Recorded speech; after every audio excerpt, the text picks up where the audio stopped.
Listen to your favorite shows live and on demand 24/7. Download the 77 WABC mobile app now. In the squadron, they called him Bullets, but we call him Greg Kelly. Greg Kelly is on the air on the Red Apple Podcast Network.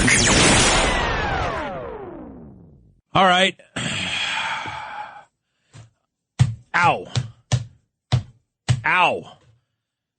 We have a small problem with mosquitoes. You ever notice they pop up when the construction guys show up sometimes? Damn! All right. I think that just might be all of them. And, I love MAGA. I consider myself ultra MAGA. That doesn't mean I like all the people in the MAGA movement. In fact, some of them really disappoint me. Let me put it to you that way, okay? And some of them are obnoxious and some of them are stupid. All right? That's any group of people in the world, by the way. All right? If you took all my relatives, some of them are great, some of them are obnoxious, some of them are a little stupid. Any group in the world. But sometimes I look a little bit too, MAGA, everything's great about MAGA. And everything is great about MAGA. Make America great again. I love the agenda. I love the policies. I love Trump. I love the policies. I even love the style. All of it. It really is. It's magnificent. We've never seen anything like it. Although actually, there are parts of it we're getting rather accustomed to, right? We've seen it. We know it. We love it. I'm worried, folks. I am really worried about this Kamala Harris situation. She's an imbecile, but she does some things well. Gets on stage, reads a teleprompter, feeds liberals, tell them what they want to hear, lies about Trump, black woman immunity, and could she pull this off for the next 3 months? Pick a guy from Pennsylvania and somehow become the next president? You better believe it's possible. It is possible. Now, I don't know what the hell's going on because I don't really bother them all day long. I like to connect the dots from the outside, quite frankly. If you start talking to people on the inside too much, you realize, oh my gosh, this is just like any office in the world. You know what I mean? This guy doesn't like that guy. This guy's working really great. This guy's not, but this guy's jealous. All this stuff. What's going on in the Trump campaign? It goes on in the Harris campaign, but right now, I'm worried about Trump. I'm not really worried about MAGA. I'm disappointed in MAGA. So what happened was I made a big video last night and, I reiterated how much I love Trump. And you want a sample of that just for a moment?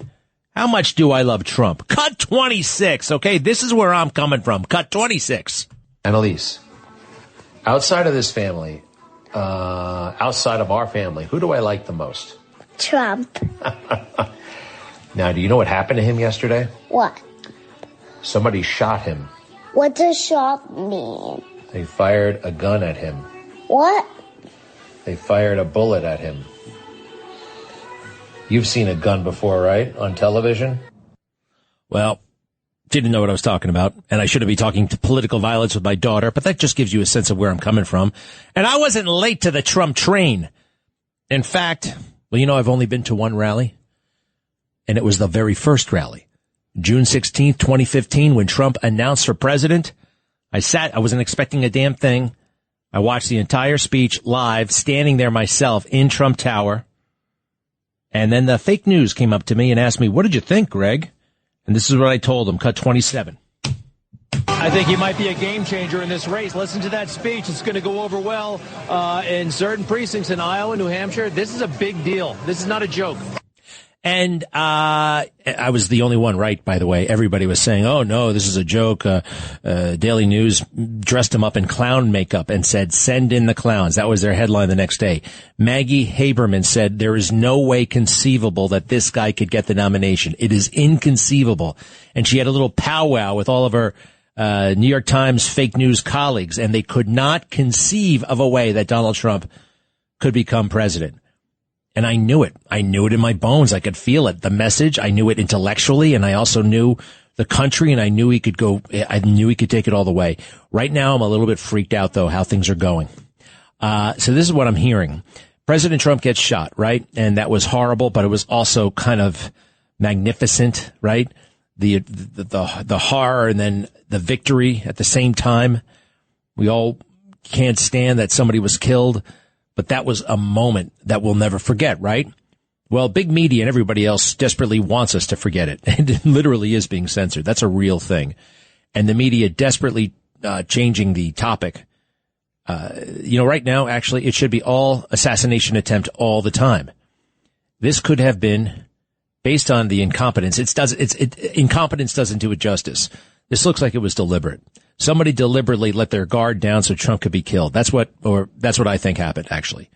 And there's plenty of evidence, circumstantial, some direct, that suggest, it's all ongoing, but it's fascinating the way the games that have been played by the Secret Service, by the FBI and more as to what happened. And the fact that, that happened.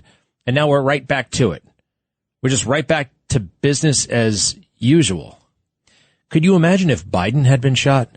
What happened in Butler, Pennsylvania was about 1 million times worse than anything that happened on January 6th. Well, actually 1 million times worse. It was up there with January 6th. Of course, Ashley Babbitt was shot and killed, right? January 6th, July 13th. I think July 13th is possibly more severe. Yeah, actually, it is. Yet we've just moved on. They would be shutting down newspapers and websites right now, and possibly TV stations, if Joe Biden had been shot. And they could somehow argue, as they are still desperately trying to do, that the threat came from the right, came from conservatives. And they're trying to spin it that way. Can you believe it? I went through that a little while ago. All right, so back to Trump. Yeah, I'm worried. Every now and then you got to change up your act. I'm worried that what he's doing, he's preaching to the converted. The big problem I see started, quite frankly, the night he accepted the nomination and gave the big speech at the convention. The first 20 minutes were fantastic. He recounted what happened when he was shot, went through it. And it was just spellbinding, and talked about the personal impact it had on him. And then for the next hour and 10 minutes, way too long a speech, he was in rally mode. He was talking to us. He was talking to the people who already love him or already support him. But that was a general election audience. That's the thing. That's what makes a convention a real opportunity. Everybody watching, or more people watching than would normally watch a rally. And you got to reach out to them, and he didn't. There were moments, but there were lines in his speech. It wasn't the theme of the speech. Donald Trump is one of the greatest human beings, quite frankly, who ever lived in my book. One of the most talented, magnificent mind. It is unbelievable, and we're lucky to be alive right now. He's not a god. He's a man, and he's capable of making mistakes. And I think he's making some. I want to see him present his talent in other formats, in other forums. I want him to start talking to... Now, look, I could be wrong. I get it. This guy became president without really listening to me. I may have made the prediction, but that didn't make a difference. So, he's a genius. Maybe he has this all figured out, and I shouldn't be worried. However, I consider myself a friend, and I have to, when you have a friend, you just don't want your friend patting you on the back all the time, saying good job, good job, good job, good job, good job. After a while, if you don't think the guy's doing a good job and you keep on saying good job, good job, good job, good job, what kind of friend are you? What kind of supporter are you? What kind of ally are you? And there are a lot of people in Trump world who do that, by the way. Good job, good job, good job, good job, good job, good job. And you need some of those guys around. And I believe he's got some really great people around him who actually tell him, hey, this is something we got to work on. Hey, this is something new and different. This Kamala thing, we have to change a little bit. We have to recalibrate. So I think he has to recalibrate big time. I don't know what the answer is. I don't profess to know the answer. I have a couple of suggestions. They may be right. They may be wrong. But I want to take you back to, by the way, just real quick, Donald Trump was totally right the other day at the NABJ. Is that what it's called? The National Association of Black Journalists. About Kamala being phony when it comes to everything, including her race. Cut 28, please. African American woman, but you're also Indian American, and I'm just curious. Indeed. What's the best? How do you describe yourself? Did you read my book? How do I describe myself? I describe myself as a proud American. Okay. She's conflicted about it, and she's played games with it. It doesn't matter, though. Every time we talk about her, it's what she represents. Globalism, no border, sexualization of children, anarchy, crime, legalized shoplifting, abolishing prisons, this radical left-wing agenda. And right now it's being ignored, and she's just being promoted because she's somewhat pretty and she smiles, and she's, I guess, black and a woman, and she's a Democrat, and she's the beneficiary of $5 billion in positive fake press. So does Trump still just go out there and do rallies? Is that it? Rally after rally and TV commercials. By the way, the TV commercials, they're not changing my mind. Are they changing yours? I wonder if they're changing the minds of undecided, because a lot of them seem very hustly to me, you know? Kamala Harris is the worst thing that ever lived. Now, she is. But the guy is speaking like it's a monster jam, right? You know, Raceway, park. It's overdone. It's too much. I want a guy just talking to me. I don't need that. You don't have to. It's the end it feels like the end of the world. And in some ways, it could be the end of the world. You don't have to hype it up. I'll show you who you need. I got a guy. I actually know a guy who could be great at this. I'm not pitching him for a job. In fact, I don't even know him. I know. Do me a favor. Get the voice of two guys. Will Lyman, right? Will Lyman. And the other guy, I don't know his name, but you've heard the voice. There was a song called 19 by Paul Hardcastle. And the narrator of that thing is the guy they need for these commercials. Because the guy doing the commercials now is, I want to change the channel. He's giving me nightmares. Donald Trump needs to meet with smaller groups of undecided voters that can be televised. If they can put on a great big jamboree rally that goes on for 2 hours. I don't know what the point is. Now, maybe these are political experts. Some people tell me these rallies are just to make Trump feel better. Okay. I want him to feel better a year from now when he's president of the United States. You know, that's what I want. And if it means going into some places where Donald Trump possibly is uncomfortable, because I know if he starts talking to people like I know him the guy to be, he can win over millions, states that seem totally out of reach. This is Trump actually in 2020 at the convention. Remember the 2020 convention? They had because of COVID, they really couldn't have a big thing in a stadium. So in the lead up to the final day, he had little like coffee clatches almost with people. Listen to this. Cut 30. He's standing with about 7 or 8 people. Go ahead. These are the incredible workers that helped us so much with the COVID. We can call it many different things, from China virus. I don't want to go through all the names because some people may get insulted, but that's the way it is. These are great people. Doctors, nurses, firemen, policemen. We want to thank you all. You have been incredible. And then he goes through, he meets everybody, he hears what they think about the issues, and it's beautiful. Absolutely beautiful. Here he is swearing in a bunch of immigrants from all over the world. South America, Asia, Africa, South Asia, you name it. The left does not want Trump to do what I'm suggesting. And the left does not want people to see that Trump can be excellent with people from all walks of life. It doesn't matter. Listen to this. Cut 31. Today you have also accepted the profound duties and responsibilities that come with American citizenship. By swearing the oath of allegiance, each of you has entered a sacred and unbreakable covenant with our nation. You have pledged your undying loyalty to the American people, the American Constitution. And what he's doing there is meeting with them, shaking hands. They're taking the oath. And by the way, I know what people like Ann Coulter say, and maybe she's not wrong here, but I think she is. Like, don't make a play for minority votes, because every time Republicans spend a lot of time, a lot of money trying to get minorities to like the Republican, and it always fails.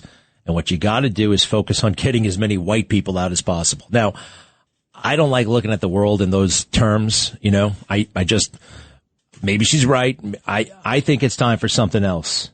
Here he is with a guy, a former prisoner, happens to be black. His name is John Ponder, and he started this great foundation. Listen to this. Again, this is at the White House. It's just Trump and this guy, John, and the FBI agent who arrested John 20 years ago. Cut 32. 2 years ago, I was honored to tell John Ponder's story of transformation in the Rose Garden on the National Day of Prayer. Today, I'm thrilled to welcome him back to the White House. John's life is a beautiful testament to the power of redemption. At the age of 38, he was arrested for bank robbery. While John was in prison, he began reading the Bible and listening to Christian radio. One day he heard Reverend Billy Graham on the radio proclaim, "Jesus wants to be Lord of your life." On that day, John dedicated his life to Christ. And then he meets John, he meets the FBI agent, they have a real conversation. Now, I'm not the only one pushing this, actually. Apparently, a lot of us at the same time had the same idea. And guess who may have inspired it all? The late Richard Nixon. All right, more serious stuff and good stuff coming up. Greg Kelly on the Red Apple Podcast Network. Greg Kelly, entertaining and informative on the Red Apple Podcast Network.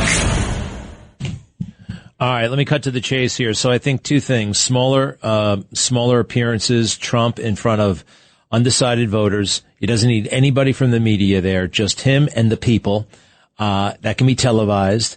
I think there'd be immense curiosity in seeing it. He would show a totally new side of his personality, not a fake one, not something that he's inventing, but something that I know is there. What else? I do believe there's so much to talk about on the issues. Now, usually when I hear you have to talk about policy, it sounds boring. These policies are like life and death. All right. They are so important and quite frankly, so interesting, so fascinating, fascinating that anybody could actually support the sexualization of children. I mean, that's a debate I want to have. And that's a debate that Donald Trump can have. Kamala Harris and her, foibles or whatever. You can work that in. You can call her a lunatic. You can question her resume and all that stuff and what she did in the Biden administration and even her demeanor, but don't make it the centerpiece, because I think that's a trap. I really do. There's something very wrong going on here. All right. This is not a fair fight, of course, right? It's not a fair fight. And by the way, this is coming from a good place. I want the guy to win.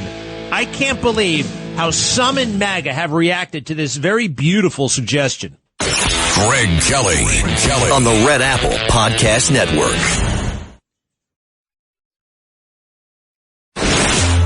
Greg Kelly, entertaining and informative on the Red Apple Podcast Network. Hello. We are joined by the great pollster, John McLaughlin, who helped President Trump be elected president in 2016, get more votes than any president in history in 2020. And hopefully his work is again going to get Trump back in the White House. John McLaughlin, the great pollster, welcome back. How are you? It's great to be here. Listen, John, I don't know if you heard, I had a little bit of a freak out. I'm just getting worried about Kamala. I'm hearing that the campaign is down in the dumps for a bunch of different reasons. J.D. Vance, I don't know.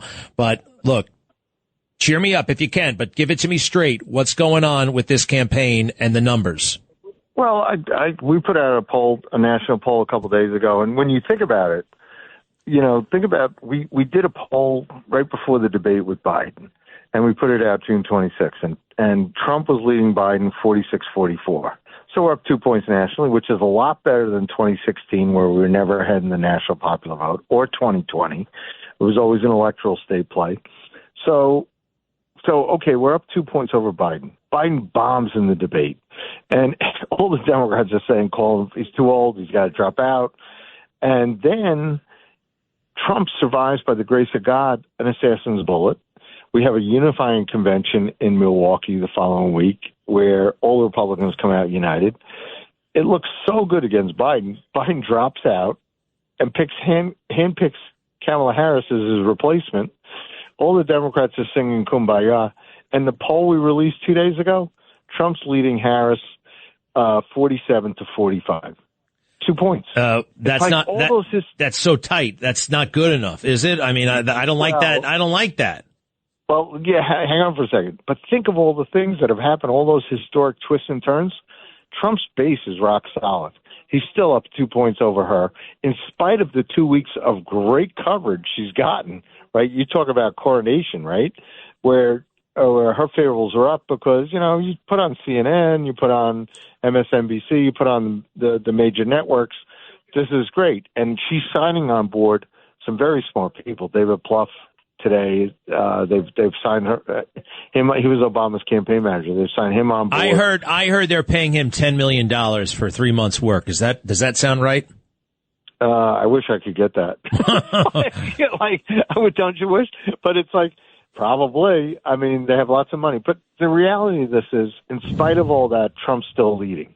And, okay, so our African-American vote compared to Biden went down from 28 to 18, and our Hispanic vote went down 4. But we went up among white voters and rural voters. Rural areas were winning 62 to 33. So Trump is, when it gets back to the issues, when it comes to reducing inflation, when it comes to securing the border, when it comes to ending the endless wars, keeping us safe, when it comes to ending crime and getting us safe, and funding the police, we're going to win. Now, the difference is she's flip-flopping like crazy. She's always been against fracking. Now, all of a sudden, she's for fracking. She has always been the border czar that never went there. And all of a sudden, she said, we've got to do something to crack down, some sort of asylum policy. She attacked Trump on the border, saying he blew up the deal that they were going to do. Well, that deal allowed 2 million illegal immigrants, almost 2 million illegal immigrants, to still come into the country. They'd lie about it anyway. And when it comes to, you look at today, unemployment's up, because they're looking to say, interest rates, they're still high, inflation is still high, unemployment's going up. The markets are like taking a hit today. It's interesting. The media, they pretend, and a lot of people pretend, we want to talk about the issues. We want to talk about substance. We want to talk about what's important. The media especially don't want to talk about any of that stuff. It's more fun to talk about the intrigue, the gossip, the latest gaffe. Trump said this, all that stuff as traditionally, that's what the media is about, not substance. Look, you said that we have a solid base, and I agree, and I love it. I'm part of that base, and I love MAGA. But I also hear this. We have a solid base, but maybe there's a ceiling. There's a ceiling for Trump. Tell me if that's true, and tell us what a ceiling actually is in this context. Well, a ceiling's if we're up 47, 45, like my poll. By the way, Trump probably likes Rasmussen reports better today because they have us up 5.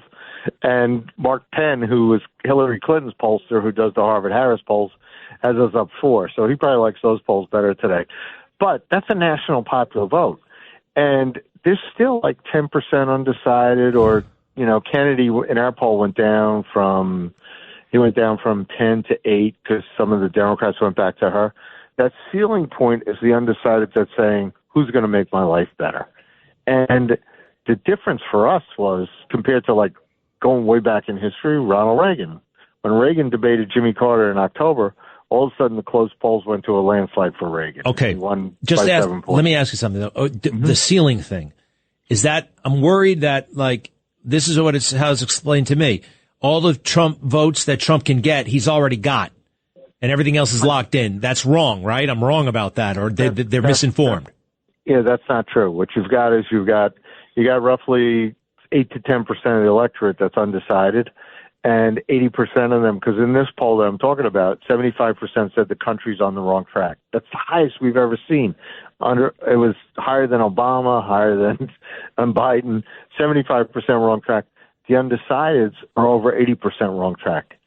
If they feel better about Trump, they'll vote for us to fall in. If the negative campaign that the media and Kamala Harris want to run to call him a racist and to say, just to attack him personally, to call him a crook. If they can divert away from the issues, we may not win those undecided voters because they're out there being undecided right now. So the difference is we have to focus on the issues because among all voters right now, 64% say the economy is getting worse, not better. Now, I have this idea. Because Trump goes to these rallies, and they're great. But let's face it, he's preaching to the choir. He's preaching to the converted. I'm wondering if these things are even helpful at this point. Quite frankly, I have PTSD when I watch him. I'm like expecting him to get shot. I can't stand it, but that's what I'm waiting for, and I hate it. What about this? I've seen Trump in small groups. He did it during the 2020 RNC convention. Can you just kind of envision a moment? Instead of a great big rally, it's a small gathering. It's televised. You got 10 to 20, 30, 40 people in the room. It doesn't matter. Undecided voters. And Trump takes questions from them directly, not the media. They're just regular people. Nixon did something like this in 1968. It was brilliant. Roger Ailes produced it. Right. I feel like we need a change. I feel like we're wasting time sometimes with these things. And last thing, John, the convention was great, but I thought that Trump was giving not a general election message. It was too much geared toward us, the base. We're already voting for him. I want him to be talking to other people. Well, by the way, for first thing, the message in the convention was so good, and the message was intersected with the base, plus was a broadening message because you were talking about reducing inflation, growing the economy, stopping their tax cuts, et cetera. The second thing is the rallies. What they do is they help generate turnout for us. So you've got a lot of people that they're going to have these rallies indoors because of security now. But you've got, if 20,000 people can get into arena, you got 100,000 applying. We now know who they are. We can ask them to turn out their friends and neighbors for us. Because a good bit of this is still a turnout game. Because roughly 100 million people don't vote that are eligible. And we've got to get more of our people out than them. Your other suggestion about, the idea of a town hall, we've done those before, and meeting with regular voters. He excels in those forums, and I do hope they do more of those, and that is good advice. Our problem is we've got 95 days to go. We're a little ahead in a close race. I'd rather be ahead than behind. But for us, being ahead, like if you go to the Real Clear Politics average, they have us with 297 electoral votes. Yeah. All right. We'd like to get more. But we're going to work on winning Minnesota, work on winning Virginia, work on winning some of these other states to get over 300. But right now, we're ahead. They're coming at us. They're going to attack. We got to continue to counterattack. Okay, they're going to attack. We're going to continue to counterattack. Mm-hmm. I mean, all right, that sounds reactive to me. Look, you're the pro. I don't know. I'm just one other thing here. When Trump walked into the NABJ, and he was totally right on the substance, I thought that questioner was appalling, rude, biased. And I do believe that Kamala Harris was this, that, and the other thing about a lot of things. She's a phony when it comes to even race. My question, though, about that is, somebody's been saying, I've heard this a lot. He's got to talk about the issues. Got to talk about the issues. Nothing but the issues. Vivek Ramaswamy told me a week ago, he just has to talk about the issues. And the issues are fascinating. And it's not like it's dry stuff. Right. What about that? Every time he talks about Kamala, is that a mistake? You know what I'm saying here, right? Well, he did talk about the issues at that forum, but it was an ambush, and the president takes risks. He goes into places that he shouldn't go. He went into the Bronx, gave a great speech. He goes to forums and events. He certainly goes to Michigan, talks to union workers. He goes, he has the head of the Teamsters talk at the Republican convention. So he does do things where we're broadening, but the media that doesn't like us, that likes Kamala Harris because they're radical, they turn to focus on other things. So, like yesterday, for example, President Trump spoke out about the Olympic boxer who beat up that woman, because transgender ideology and allowing men to play women's sports is an issue in the United States. And we spoke about it. Harris ignored it. And today, with the unemployment report, we're talking about we've got to protect jobs, lower interest rates, cut back inflation. And they're not talking about, Bidenomics today. We are. So we are trying to set the agenda that's best for Americans, that Americans care about and want to listen to. But, she probably wants to go back in the basement with Biden and hide for a little while. Yeah. So, but by the way, it is going to be a tough campaign because, she's bringing on board the people that got Barack Obama elected. They're smart people. We have to work even harder and be even smarter, and we have to run like we're losing every day because we want to win every day. But the underdog mentality, we've always had that. So okay, we're just going to keep working harder. You're on top of it. I guess he is so he's so right for this country, and the media have done nothing but lie about him. Nothing but lie.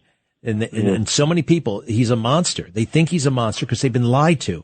And I think if he has a direct conversation with them, talk directly to them. And I know he puts lines like this into his speech, and we all agree we want lower inflation.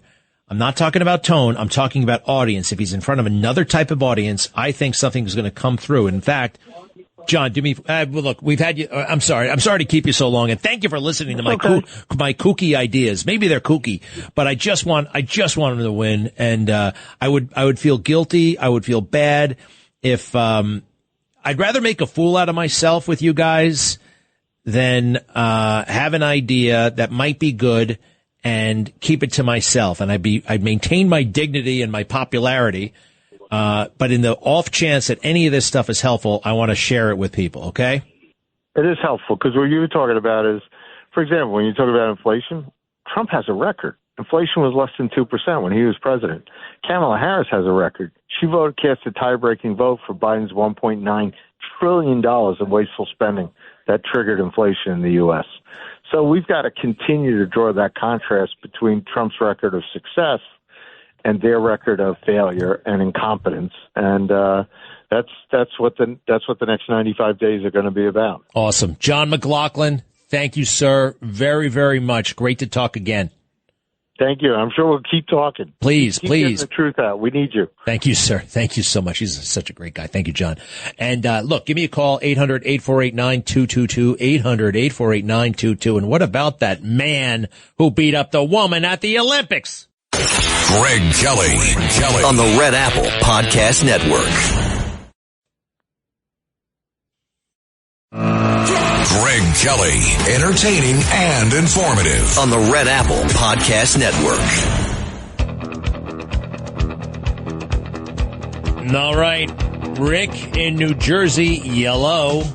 Hey, Greg, I have something you could give directly to Donald Trump to help him out. Check this out on the internet. Global temperature and atmospheric CO2 over geologic time. Excuse me. Jesus, what the hell are you? What? What? It shows how cold the Earth is right now. I just ran in from outside. I'm out of breath. Sorry. Right. Geological who? Global temperature and atmospheric CO2 over geologic time.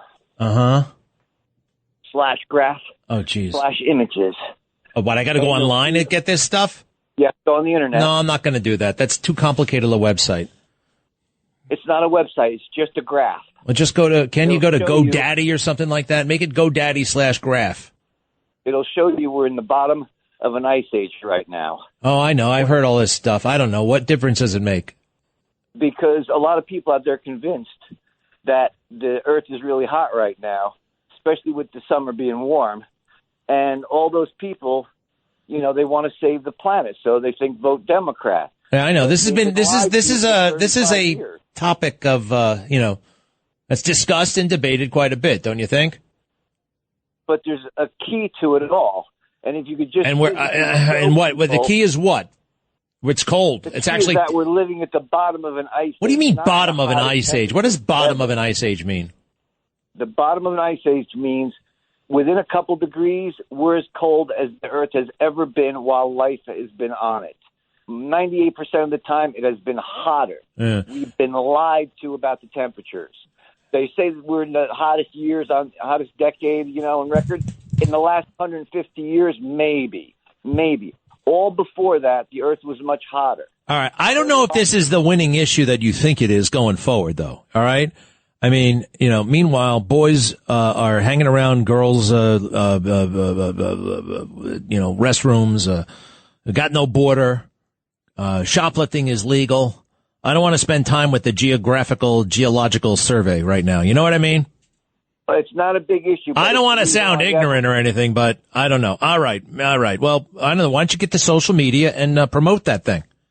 I've been doing it. They knocked me off of Twitter for life, and if I for life, what else did you do? Couldn't have been just for this graph. I took apart Al Gore word for word. All right. Well, why don't you come up with a new name, a new email address, and get back on? Yeah, and then they're going to do the same thing to me. Oh, don't have such a negative attitude. All right. I can't take this thing to Trump. I got my own issues with Trump right now. Go take a look at it, Greg. It's you got to call me back with a simpler. I want you to do me a favor. I can't write down all that stuff. I can't. You want me to email to you? No, I want you to call back with a better email. All right. Would you create a little mini website? Just get a little fake Twitter account. All right. Set it up and call me back next week. Okay. Thank you, Rick. Ann, hello. Hi, honey. Now you know how we feel with you, where you're frustrated with that guy because you don't want to listen to him, but he was entertaining. I just want to say you should have more confidence in Trump's ability, because before the debate, you spent days, didn't you, saying it was going to be a setup. You had this awful feeling about it. It was a trap. It was whatever, and it went so well. Even people that I know that were never Trumpers were saying that they were going to, because of Biden, his mind, they were going to vote for Trump. So I think you should have more confidence. And then that other thing. I'm worried to death. All right? They just try to kill the guy. All right? I've got a 2-year-old and a 4-year-old. All right? I don't want them living in a world run by the left. Yes, I am worried. All right? Yes, by the way, I'm not afraid to be wrong. I'm not here just saying, oh my God, I have to make a prediction. It must come true. All right. I am freaked out. Ann, I bet your kids are all grown now, right? No, unfortunately, I don't have any children. No. How old are you? Forgive me. How old are you? I'm 70 and I have COVID now. Oh my goodness gracious. All right. Forget all that stuff I said. Look, I'm freaked out right now. I admit it. And I love you. I listen to your show and I am on Newsmax on my phone all day. Oh. I'm retired. But anyway, I love what you're saying, but you were wrong about the debate. Well, wrong about the debate. You make it sound like look, actually, I wasn't wrong about the debate. I wasn't wrong about the debate in a very big way. All right. Now we can even get the tape. Remember that conversation I had with Mark Halperin and we made a little thing of it, right? So, did you hear what I said about the debate? I made a prediction, Ann, and a lot of us were suspected, and I held this out, that the Democrats really wanted Biden out. And they knew he would be bad, so bad that there would be a groundswell within the Democrat Party to get rid of him. And I said that out loud, and they called me a crazy conspiracy theorist. One of the greatest political journalists in the country threatened to hang up on me because it was so ludicrous. And it came to pass exactly. So, yeah, I just like the NABJ thing was a bit of a trap. Look, I just want him to win, all right, and I want him to be happy.